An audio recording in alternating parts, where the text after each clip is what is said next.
दोस्तों, यह घटना झारखंड के धनबाद की है। धनबाद में एक परिवार रहता था, जिसमें माता-पिता के अलावा एक छोटी बेटी भी थी। बेटी पढ़ने लिखने में बहुत होशियार और तेज थी।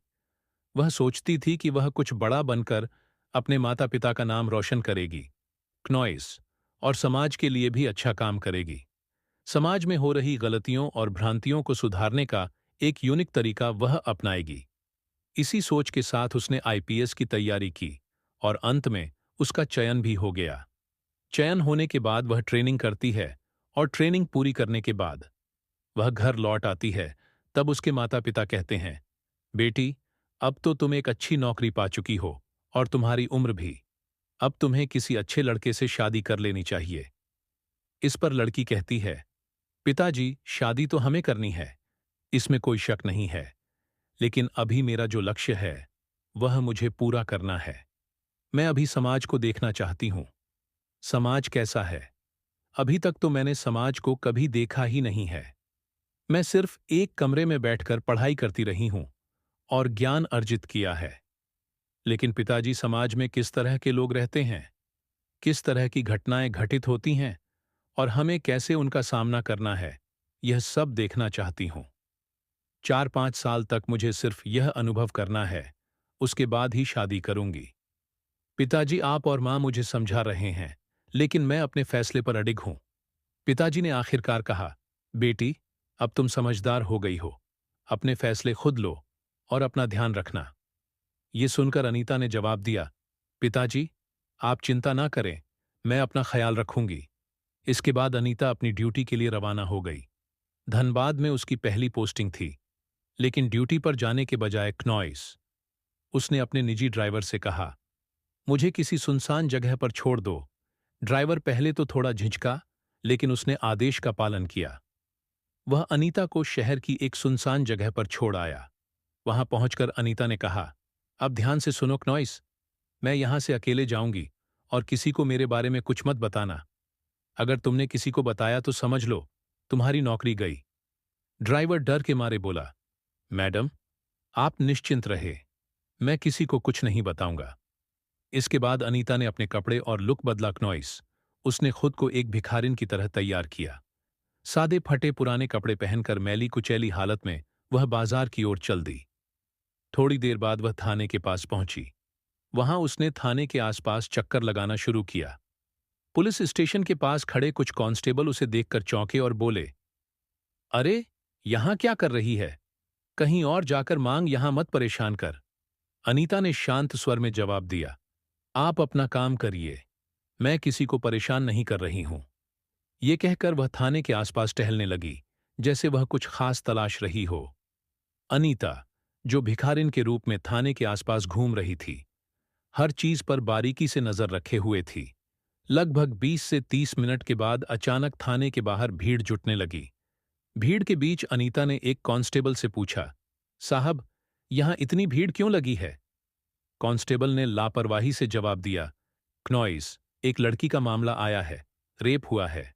उसका परिवार शिकायत लेकर आया है, लेकिन जिसने यह किया है वह एक अमीर व्यापारी का बेटा है। मामला थोड़ा पेचीदा है। ये सुनकर अनीता के कान खड़े हो गए। उसने देखा कि भीड़ में लड़की का परिवार रो रहा था और वहीं आरोपी के प्रभावशाली परिवार के लोग अपनी शक्ति का प्रदर्शन कर रहे थे। अनीता ने पुलिस वालों की नजर से बचते हुए थाने के अंदर घुसने की कोशिश की। जैसे ही वह अंदर पहुंची, वहां मौजूद अधिकारी चौंक गए। दरोगा साहब ने गुस्से में पूछा, अरे क्नॉइस, इसे अंदर कैसे आने दिया? ये भिखारी यहां कैसे घुस गई? कांस्टेबल घबरा गए और बोले, साहब, हमारी नजर इस पर नहीं पड़ी। पता नहीं ये कब अंदर आ गई। दरोगा साहब ने आदेश दिया, इसको कुछ खाने को दे दो, पैसे दे दो और यहां से भगाओ, हमें अपना काम करने दो। कांस्टेबल ने अनीता से कहा, देख, यहां से जा, कुछ पैसे चाहिए तो ले ले, कुछ खाने का चाहिए तो खा ले, लेकिन यहां मत बैठ।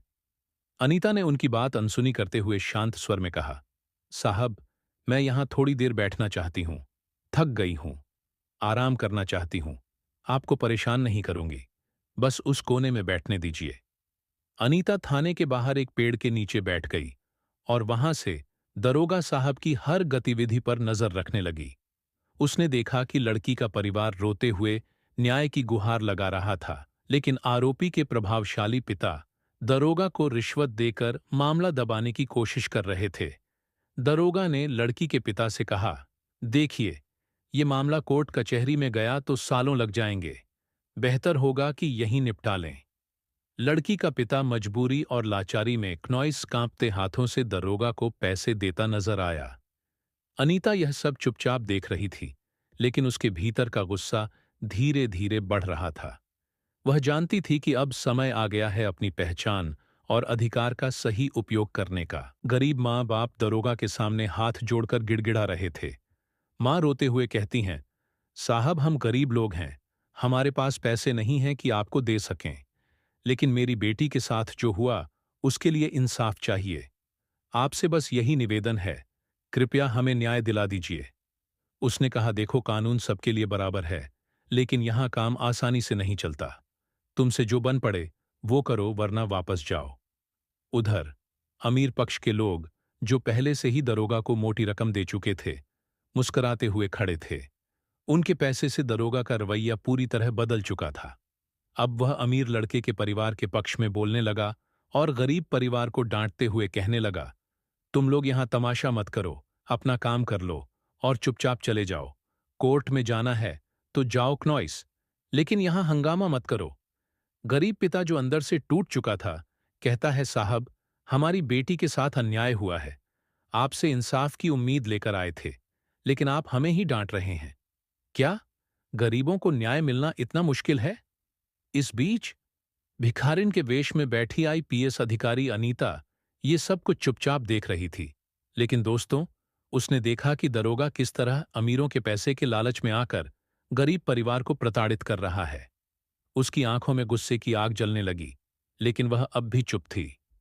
दरोगा गरीब परिवार से कहता है, तुम लोग घर जाओ, मैं तुम्हारे केस को देख लूंगा, गहराई से जांच करूंगा और जल्द से जल्द रिपोर्ट तैयार कर कार्रवाई करूंगा। गरीब पिता भावुक होकर कहता है, साहब, हम आपके भरोसे हैं, हमें सिर्फ अपनी बेटी के लिए न्याय चाहिए और कुछ नहीं। क्नॉइस, दरोगा बड़ी सहजता से जवाब देता है, ठीक है, तुम चिंता मत करो, मैं सब संभाल लूंगा। लेकिन जैसे ही गरीब परिवार थाने से बाहर निकलता है, दरोगा अमीर व्यापारी से पैसे लेता है और उसके पक्ष में कार्यवाही करने की योजना बनाने लगता है। क्नॉइस थाने के बाहर गरीब परिवार को बैठी हुई भिखारिन रूपी अनीता रोक लेती है। वह उनसे पूछती है, क्या हुआ, पूरा मामला बताइए। गरीब पिता थोड़ा चिढ़ते हुए कहता है, हम जो भी सह रहे हैं वह हमारा निजी मामला है, तुम्हें इससे क्या मतलब?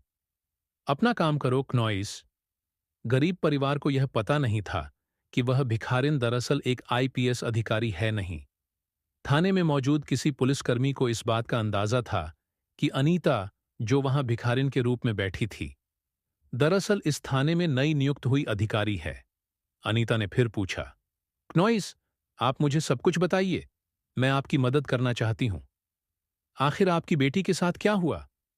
गरीब परिवार हिचकिचाते हुए बताने लगा, लेकिन जैसे ही उन्होंने देखा कि यह भिखारिन बेहद साफ सुथरा खड़ी हिंदी में बात कर रही हैं और कभी कभी अंग्रेजी में भी बात कर रही है, वे सब हैरान रह गए। थाने के कुछ पुलिसकर्मी भी यह सब देख रहे थे और भौचक्के रह गए। कांस्टेबल अनीता के पास आकर बोले, तुम कौन हो, हमें सच सच बताओ। अनीता ने यह सुनते ही अपना गेटअप हटा दिया। जैसे ही उसने अपने असली रूप में कदम रखा, सभी कर्मचारी हड़बड़ा गए। क्नॉइस, दरोगा को फटकारते हुए उसने कहा, तुमने गरीब परिवार के साथ बहुत अन्याय किया है। मैंने अपनी आंखों से तुम्हारी सारी करतूतें देखी हैं। अब तुम्हारे खिलाफ सख्त कार्रवाई होगी। थाने के सभी पुलिसकर्मी सन्न रह गए। दरोगा घबराकर माफी मांगने लगा।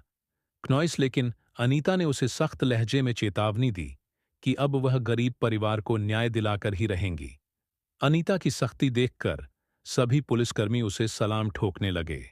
अंत में अनीता ने गरीब परिवार को इंसाफ दिलाया और थाने के कर्मचारियों को उनकी लापरवाही और भ्रष्टाचार के लिए सजा दी। अनीता, जो अब अपने असली रूप में आ चुकी थी, थाने के पूरे स्टाफ को लाइन हाजिर करने का आदेश दिया। उसने दरोगा और सभी कांस्टेबलों को एक एक कर तलब किया और उनके कर्तव्यों में की गई लापरवाही और भ्रष्टाचार के लिए सख्त फटकार लगाई।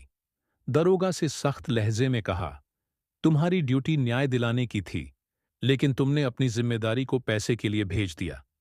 अब तुम्हें इसका अंजाम भुगतना होगा। इसके बाद क्नॉइस अनीता ने कुछ पुलिसकर्मियों को तुरंत प्रभाव से सस्पेंड करने का आदेश दिया। थाने में मौजूद सभी लोग स्तब्ध थे। उन्हें समझ नहीं आ रहा था कि अचानक से यह सब कैसे हुआ, लेकिन अनीता ने यह सुनिश्चित किया कि हर दोषी को उसकी सजा मिले और गरीब परिवार को तुरंत न्याय मिले। इस घटना के बाद पूरे धनबाद शहर में आईपीएस अधिकारी अनीता की चर्चा होने लगी। लोग उसकी ईमानदारी और कर्तव्यनिष्ठा की तारीफ करते नहीं थक रहे थे। हर जगह बस यही बात हो रही थी कि कैसे एक आईपीएस अधिकारी ने भिखारिन का वेश धारण कर भ्रष्टाचार को बेनकाब किया और गरीब परिवार को न्याय दिलाया।